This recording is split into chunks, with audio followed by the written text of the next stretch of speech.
Good morning, ladies and gentlemen, and welcome to another episode of Ranking the Beatles. This is a series where I rank every UK Beatles release from my least favorite song to my favorite song. Today we're going to be doing the soundtrack to the animated film Yellow Submarine. Now, this is kind of an oddity because only the first 6 tracks are actual Beatles songs.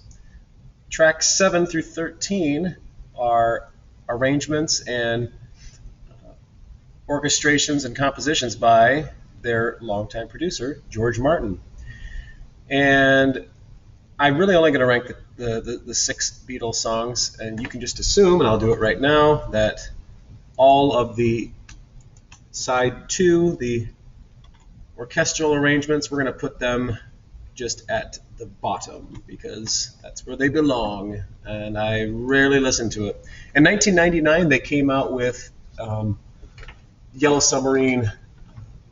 It's not soundtrack, song track, and that includes all of the songs from the movie that had appeared on previous albums, like Nowhere Man and When I'm 64, and just a bunch of other songs from like previous albums. So I might rank that at some point, but I've already ranked all of those songs from other albums, and they would probably, a lot of them would be at the top. So yeah, Sgt. Pepper is on that song track.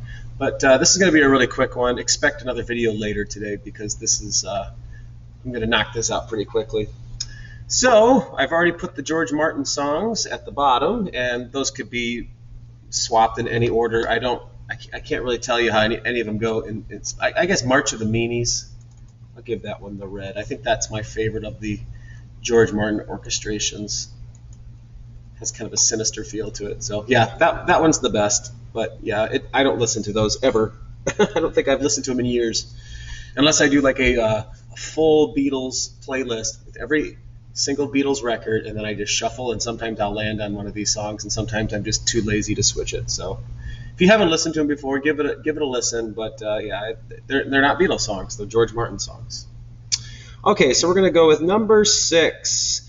No surprise, I ranked this song quite low. This also appears on Revolver, and it's the title track. We all live in a yellow submarine. Obviously, it works better on this album because that's what it's named after, but yeah, not a big fan of the song. Number 5. So I really do like the music originally written for Yellow Submarine, and so I'm actually going to rank the other song that had appeared previously. This was a A-side single. It's also on the U.S. version of Magical Mystery Tour, and it's All You Need Is Love. And I talked about that when I reviewed Magical Mystery Tour. And it was quite low on my list there. And yeah, these 2 songs that carried over from other albums are my least favorite. So I actually do like the songs written specifically for this album. Number 4. Number 3 and number 4 were very close. But today I'm going to go number 4, George Harrison's Only a Northern Song.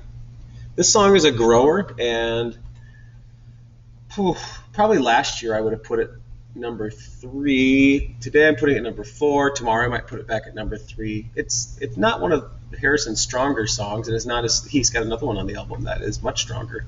But it's either 3 or 4. You can listen and decide whether you like it or not. It's one of the more obscure Beatles songs, one of the more obscure Harrison songs.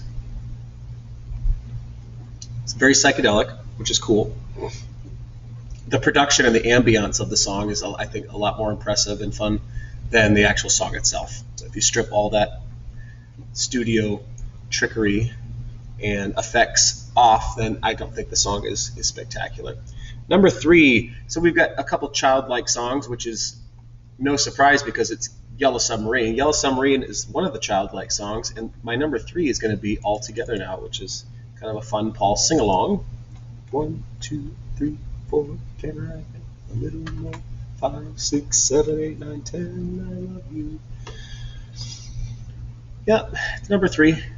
Very appropriate for the movie. Enjoyable, but yeah. Pretty simplistic. All right, number two. Number two is a great song. It's a song that I probably didn't really care for that much. I know I never disliked it, but it was one that I didn't really listen to. I didn't really listen to this album very much, except for one song, and you'll find out which one that is because it's my number one. But this song over the past, 15 years has been one that I really like. Have put it on many Beatles playlists, and I think it's one of Harrison's strongest songs, and it's All Too Much.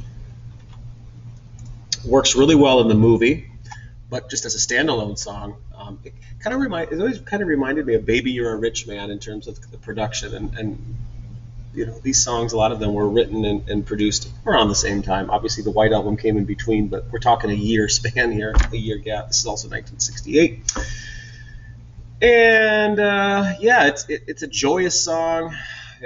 It's an amazing production, and it's my number two. That means number one is maybe one of the coolest songs the Beatles have ever written, and probably a top 20 song for me. And it's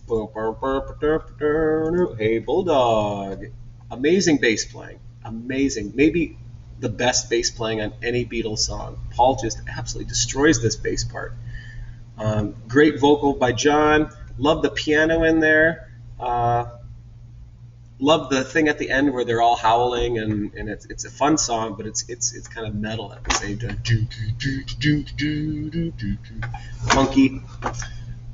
It's a great song. It's worth the price of admission for this album. Hey Bulldog is my number one. Give it the red. So this was a kind of a quick one, but these are my order of least favorite to favorite. Yellow Submarine, All You Need Is Love, Only a Northern Song, All Together Now, It's All Too Much, and Hey Bulldog is the victor. So stay tuned, and we'll be posting Abbey Road sometime later today. Have a great morning.